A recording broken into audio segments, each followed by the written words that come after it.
Imagine going into prison as a teenager and leaving in the later half of your life. Where would you be able to go, and what would you be able to do? This is the case for several minors who are charged through the adult justice system, and they often end up right back where they grew up, in prison. My major claim is that a minor should not be tried as an adult. Many people think that the ability to try minors as adults acts as a deterrent. They also believe that there is no need for teenage criminals to go through rehabilitation. And some even accept that adolescents think through their crimes before they even act. I can tell you that all these statements are false. To begin with, the ability to try minors as adults does not act as a deterrent to those thinking of committing a crime.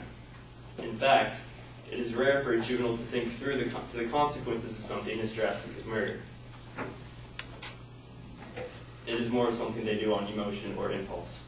Minors are more susceptible to irrational behavior and therefore are much less likely to think through to their actions, which means that having a harsh penalty wouldn't change their actions.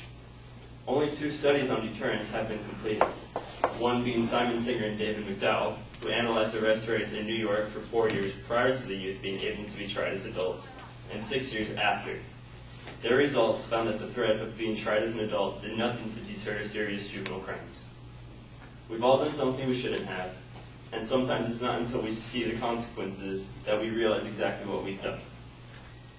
My next point is that juveniles who are tried as adults are not able to go through proper rehabilitation. The juvenile prison system is able to help kids get their lives back on track. Successful rehabilitation is better for society as a whole. This is a fantastic alternative to releasing someone into society who has been in prison for the majority of their life. A minor released from juvenile prison is far less likely to commit a crime than someone coming from the adult prison system. Jeffrey Fagan from Columbia University compared the cases of minors involved in burglaries in New York and in New Jersey. In New York, 15 and 16-year-old cases started in the criminal court, whereas in New Jersey, they started in the juvenile court. Processing was the same in both courts. However, 76% of those processed in a criminal court were rearrested, and 67% of those processed in the juvenile court were rearrested. And those that were processed in a criminal court that committed another crime did so much faster than they did in the juvenile system.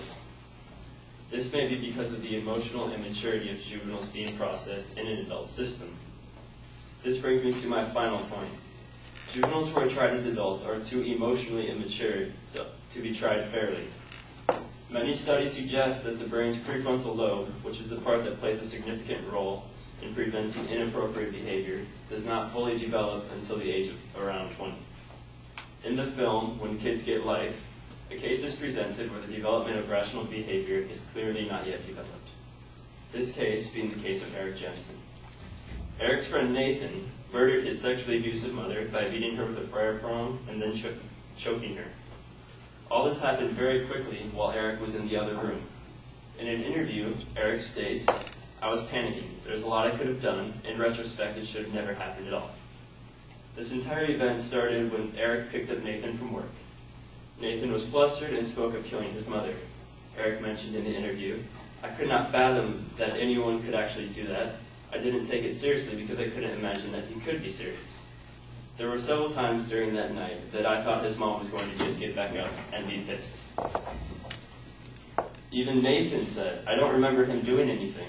I don't understand why he was brought to prison at all." Eric's trial came up 2 months after the Columbine murders, which is an instance where another student murdered several of his students. And Eric was convicted as an accessory to murder, and he is now serving life without parole, even though he did not kill anyone. Eric didn't realize that his actions that night could get him placed in prison for life, because he never fully thought through the situation. In addition, Eric's friend Nathan was described as nonchalant and calm whenever he was in the courtroom, almost as he didn't grasp the severity of his actions. And when the jury sees that the criminal doesn't care, they're going to think that, oh, he doesn't care, we should probably give him life. Many people say that a harsh crime requires a harsh punishment. But Professor Fagan says, "I don't know that I understand the justice of such a deal. I think the politics of criminal punishment often trump issues of justice." So what he's saying is that what looks better in the eyes of the public is often more important than the life of the criminal, which is a very flawed statement. In summary, Trying a minor as an adult will not deter adolescent crimes. Rehabilitation is a very important role when dealing with youth criminals. And finally, the emotional immaturity of a minor is nowhere near ready for the adult justice system. And that is why a minor should not be tried as an adult.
All right, the visualization that you use is an attention device is okay, and then you give us your proposition. It's a proposition of policy, not a proposition of fact, and that's a little bit problematic. The secondary issues, however, are all issues of fact, and I thought that, well, I can't say they're all issues of fact. There is one issue of value that comes up toward the end, and that's a little bit of a problem, too. I thought you did a good job signposting the propositions and then labeling them as you went through.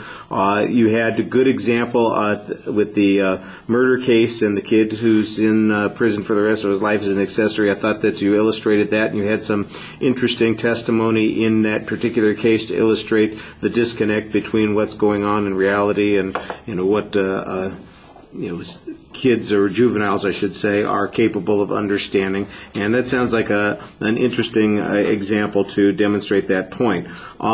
The evidence on the ineffectiveness of those deterrent or those laws that allow juveniles to be prosecuted as adults as a deterrence seems to be relying on burglary cases, and I'm not exactly sure how frequently those kinds of cases come up. I think you need to tell us under what circumstances juveniles are prosecuted as adults, because it's not on every case. There are probably very limited circumstances under which that occurs, and aren't there guidelines and rules on those particular cases? That seems to be something that's been left out of the speech. I thought you did a good job citing all of your evidence pretty consistently.